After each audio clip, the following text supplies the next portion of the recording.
नमस्कार दोस्तों, आपका अपना चैनल हिंदी जैक्सन पर स्वागत है। अगर आप नए हैं तो चैनल को सब्सक्राइब कर दें। आज हम आपके लिए भक्ति कार का चौथा भाग लेकर आए हैं। इसमें कुल 35 प्रश्नों का संग्रह है जो पिछले परीक्षाओं में पूछा जा चुका है। चाहे वो हिंदी से संबंधित कोई भी एग्ज़ाम हो, उसमें ये प्रश्न आने की बहुत संभावना हो जाती है। तो आप वीडियो के अंत तक बने रहिएगा ताकि आप हर एक प्रश्न को अच्छी तरह से समझ और देख पाएँ, ताकि कोई भी प्रश्न आपसे परीक्षा में छूटे नहीं। तो चलिए आज के प्रश्नों की तरफ बढ़ते हैं। आज का पहला प्रश्न है, आईने अकबरी में कबीर को क्या कहा गया है? आईने अकबरी में कबीर को क्या कहा गया है? विकल्प ए है मुवाहिद, विकल्प बी है शेख नबी, विकल्प सी है नूर साहब और विकल्प डी है शेख मोहम्मद। तो इसका सही आंसर विकल्प ए हो जाएगा मुवाहिद, यानी आईने अकबरी में कबीर दास को जो है मुवाहिद कहा गया है। चलिए नेक्स्ट प्रश्न की ओर बढ़ते हैं। दूसरा प्रश्न है, चंडी चरित्र के रचनाकार कौन हैं? चंडी चरित्र के रचनाकार कौन हैं? विकल्प है गुरु नानक, बी है गुरु गोविंद सिंह, सी है गुरु अर्जुन देव और डी है गुरु रामदास।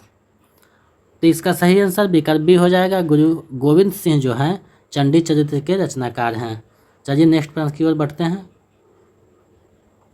तीसरा प्रश्न है, रामचरितमानस का कौन सा कांड काशी में लिखा गया है? बहुत महत्वपूर्ण प्रश्न है ये। रामचरितमानस का कौन सा कांड काशी में लिखा गया है? विकल्प ए है बारकांड, विकल्प बी है अयोध्या कांड, विकल्प सी है आरण्य कांड और विकल्प डी है किष्किंधा कांड। तो इसका सही आंसर विकल्प डी हो जाएगा। किष्किंधा कांड जो है काशी में लिखा गया था।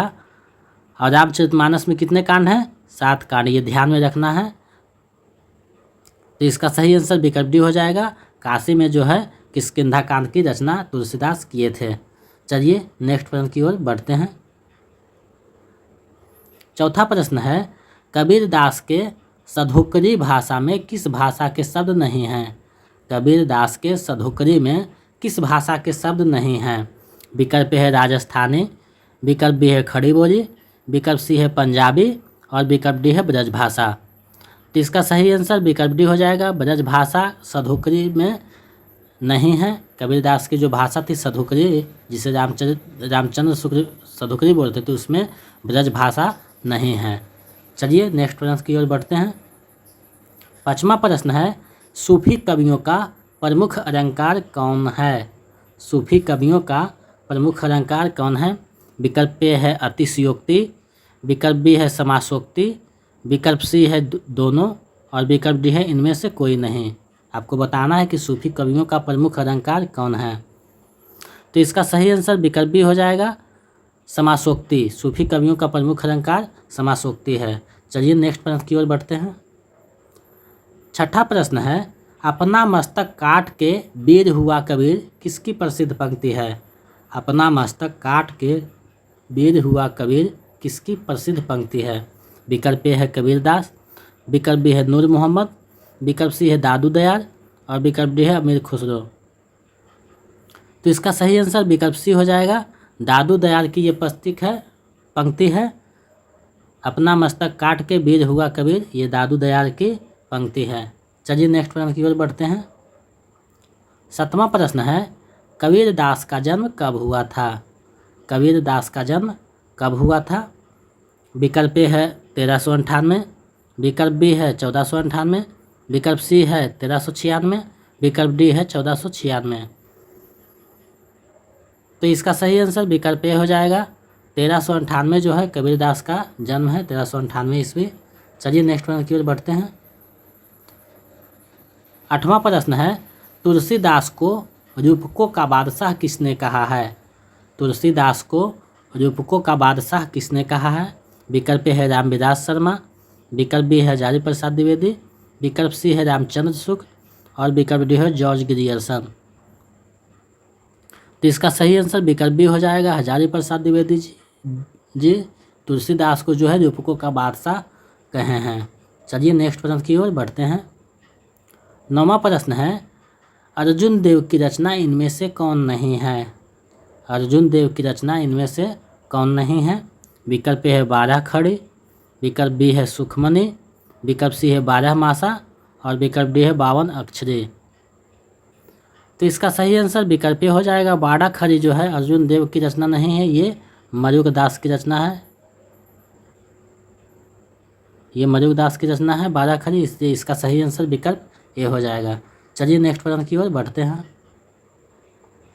10वां प्रश्न है अनुभाष्य के रचनाकार कौन है। अनुभाष्य के रचनाकार कौन है। विकल्प ए है वल्लभाचार्य, विकल्प बी है नंददास, विकल्प सी है केशवदास और विकल्प डी है तुलसीदास। तो इसका सही आंसर विकल्प ए हो जाएगा। वल्लभाचार्य हैं अनुभाष्य के रचनाकार, तो इसका सही आंसर विकल्प ए हो जाएगा। चलिए नेक्स्ट प्रश्न की ओर बढ़ते हैं। 11वां प्रश्न है भक्तमार के अनुसार रामानंद के कितने शिष्य कहे गए हैं। भक्तमार के अनुसार रामानंद के कितने शिष्य कहे गए हैं।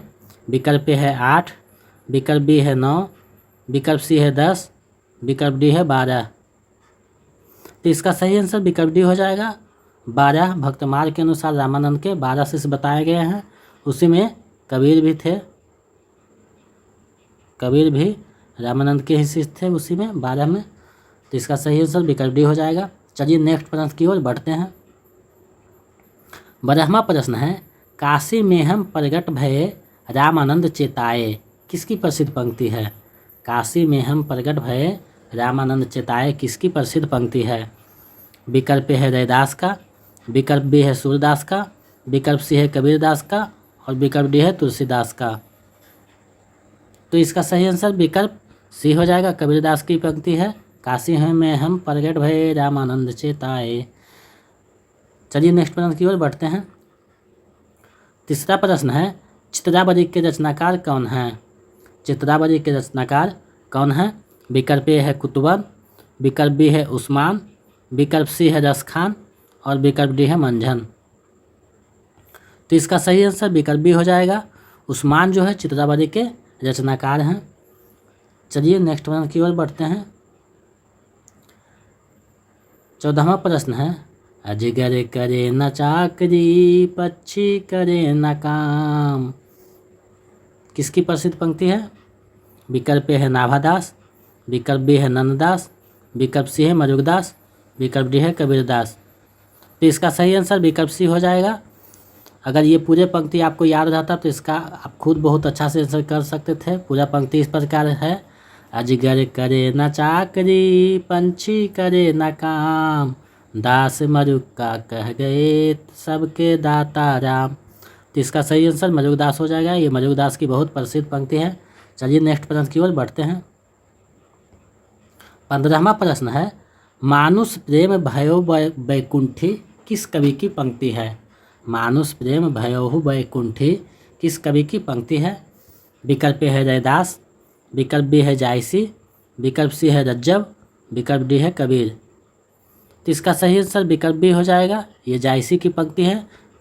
किससे लिया गया है ये पंक्ति। पद्मावत से, पद्मावत से, पद्मावत से लिया गया ये पंक्ति है। चलिए नेक्स्ट प्रश्न की ओर बढ़ते हैं।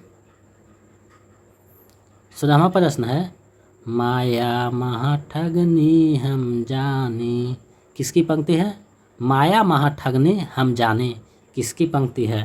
विकल्प ए है कुतुबन का, विकल्प बी है रहीम का, विकल्प सी है कबीर का, विकल्प डी है मंझन का।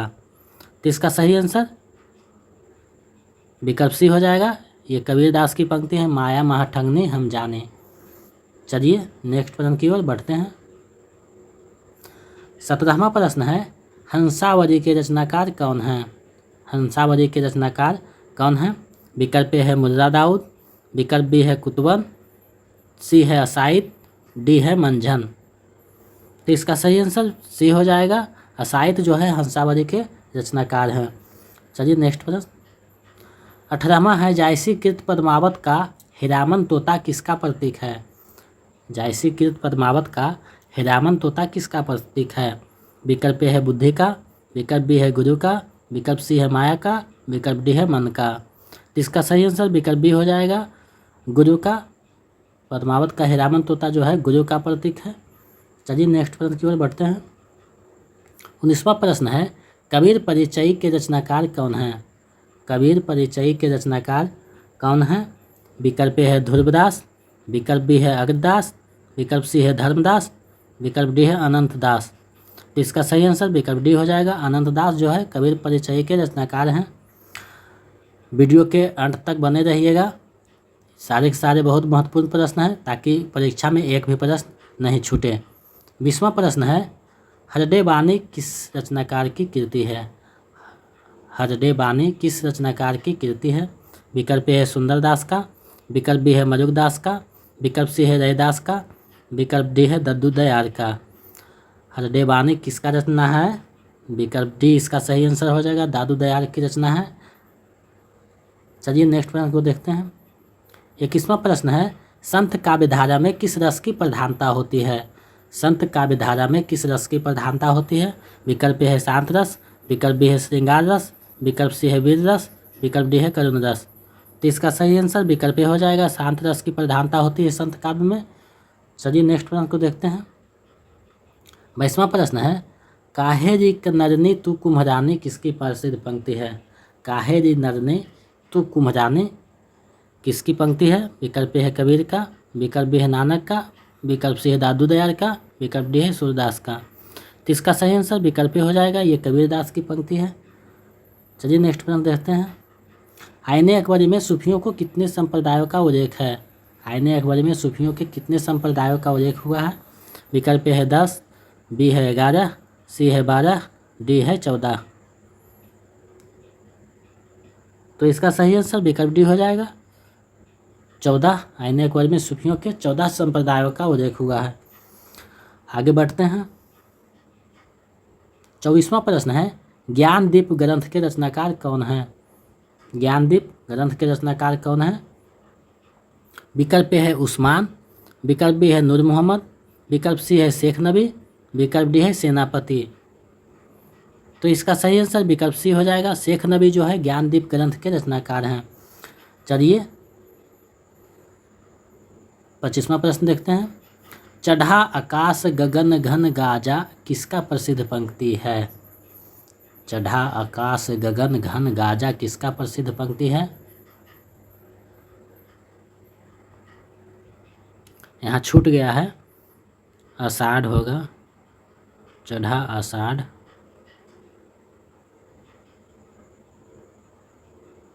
चढ़ा आकाश गगन घन गाजा किसका प्रसिद्ध पंक्ति है?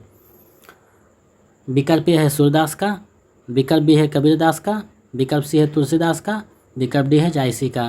तो इसका सही आंसर विकल्प डी हो जाएगा, ये जायसी की पंक्ति है। ये नागवती वियोग खंड से लिया गया है, पद्मावत का नागवती वियोग खंड है, उसी से लिया गया है। चलिए आगे बढ़ते हैं।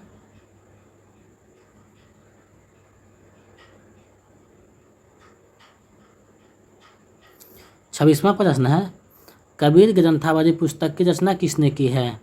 कबीर ग्रंथावली पुस्तक की रचना किसने की है? विकल्प ए है श्याम सुंदर दास ने, विकल्प बी है हजारी प्रसाद द्विवेदी ने, विकल्प सी है महावीर प्रसाद द्विवेदी ने, विकल्प डी है रामचंद्र शुक्ल ने। तो इसका सही आंसर विकल्प ए हो जाएगा, श्याम सुंदर दास जो है कबीर ग्रंथावली पुस्तक के रचनाकार हैं। चलिए आगे बढ़ते हैं। 27वां प्रश्न में है, आत्मा को नायक और परमात्मा को नायिका किसने माना है? आत्मा को नायक और परमात्मा को नायिका किसने माना है? विकल्प ए है सूफियों ने, बी है बौद्धों ने, सी है नाथों ने, डी है सिद्धों ने। तो इसका सही आंसर विकल्प ए हो जाएगा, सूफियों ने आत्मा को नायक और परमात्मा को नायिका माना है। चलिए आगे बढ़ते हैं। 28वां प्रश्न है, ध्रुव चरित किसका प्रसिद्ध रचना है? ध्रुव चरित किसका प्रसिद्ध रचना है? विकल्प ए है नंददास, बी है हित हरिवंश, सी है सूरदास, डी है नरोत्तम दास। तो ध्रुव चरित नरोत्तम दास की है, इससे इसका डी आंसर हो जाएगा। चलिए आगे बढ़ते हैं। 29वां प्रश्न है, हृदय राम का संबंध किस भक्ति शाखा से है? हृदय राम का संबंध किस भक्ति शाखा से है? विकल्प ए है ज्ञान मार्गी, बी है प्रेम मार्गी, सी है राम भक्ति, डी है कृष्ण भक्ति। तो इसका सही आंसर विकल्प सी हो जाएगा, राम भक्ति से हृदय राम का संबंध है। चलिए आगे बढ़ते हैं। 30वां प्रश्न है, तुलसीदास को हिंदी का जातीय कवि किसने माना है? तुलसीदास को हिंदी का जातीय कवि किसने माना है? विकल्प है आचार्य रामचंद्र शुक्ल ने, विकल्प बी है डॉक्टर नागेंद्र ने, विकल्प सी है श्याम सुंदर दास ने, और विकल्प डी है हजारी प्रसाद द्विवेदी ने। तो इसका सही आंसर विकल्प हो जाएगा, रामचंद्र शुक्ल ने तुलसीदास को हिंदी का जातीय कवि माना है। चलिए आगे बढ़ते हैं। 31वां प्रश्न है, तुलसीदास की भक्ति किस भावना वर्ग की है? तुलसीदास की भक्ति किस भावना वर्ग की है? विकल्प है साख्य भाव, बी है मधुर भाव, डी है श्रृंगार भाव, डी है दास भाव। तो इसका सही आंसर विकल्प डी हो जाएगा, दास भाव जो है तुलसीदास की भक्ति भावना है दास भाव की। वे अपने आराध्य के गुरु और अपने को दास बनाते हैं। तो इसका सही आंसर विकल्प डी हो जाएगा। चलिए आगे बढ़ते हैं। 32वां प्रश्न है, प्राणचंद चौहान भक्ति के किस धारा के कवि हैं? प्राणचंद चौहान भक्ति के किस धारा के कवि हैं? विकल्प ए है राम भक्ति, बी है कृष्ण भक्ति, सी है प्रेम मार्गी, डी है ज्ञान मार्गी। तो इसका सही आंसर विकल्प ए हो जाएगा, राम भक्ति शाखा के प्राणचंद चौहान जो है कवि हैं। चलिए आगे बढ़ते हैं। 33वां प्रश्न है, साहित्य लहरी में सूरदास ने अपना परिचय देते हुए अपने को किस कवि का वंशज कहा है? साहित्य लहरी में सूरदास ने अपना परिचय देते हुए अपने को किस कवि का वंशज कहा है?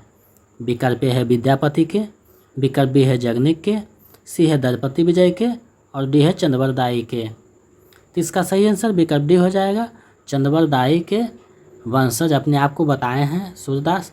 इसका आंसर सही डी हो जाएगा। चलिए नेक्स्ट प्रश्न को देखते हैं। 34वां प्रश्न है, पीड़ा से मुक्ति पाने के लिए रेखा तुलसीदास की रचना कौन है? पीड़ा से मुक्ति पाने के लिए रेखा तुलसीदास की रचना कौन है?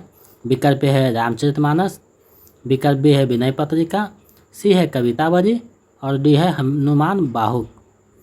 तो इसका सही आंसर विकल्प डी हो जाएगा, हनुमान बाहुक जो है तुलसीदास का पीड़ा से मुक्ति पाने के लिए लिखा गया रचना है। चलिए इस वीडियो का 35वां और अंतिम प्रश्न देखते हैं। 35वां प्रश्न है, मीराबाई की भक्ति साधना कौन सी थी?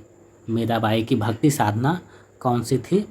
विकल्प है दास भक्ति, विकल्प बी है गुरु भक्ति, विकल्प सी है मधुरा भक्ति, विकल्प डी है सख्य भक्ति। तो इसका सही आंसर विकल्प सी हो जाएगा, मधुरा भक्ति मीराबाई की भक्ति साधना थी। ये आज के सारे महत्वपूर्ण प्रश्न थे। आज आप लोगों के लिए एक प्रश्न है जिसका जवाब आप लोग कमेंट सेक्शन में दीजिएगा। तुलसीदास को आनंद वन का वृक्ष किसने कहा है? तुलसीदास को आनंद वन का वृक्ष किसने कहा है? इसका जवाब आप लोग कमेंट सेक्शन में दीजिएगा ताकि हम समझ पाएँ कि आप लोग भी मन से तैयारी कर रहे हैं।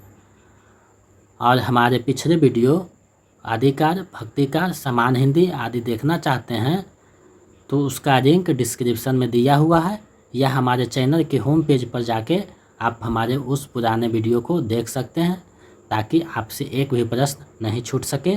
और अगर आप नए हैं तो चैनल को सब्सक्राइब कर दें ताकि मैं इसी तरह आपके लिए महत्वपूर्ण प्रश्नों का सीरीज लेकर उपस्थित होता रहूं। बहुत बहुत धन्यवाद।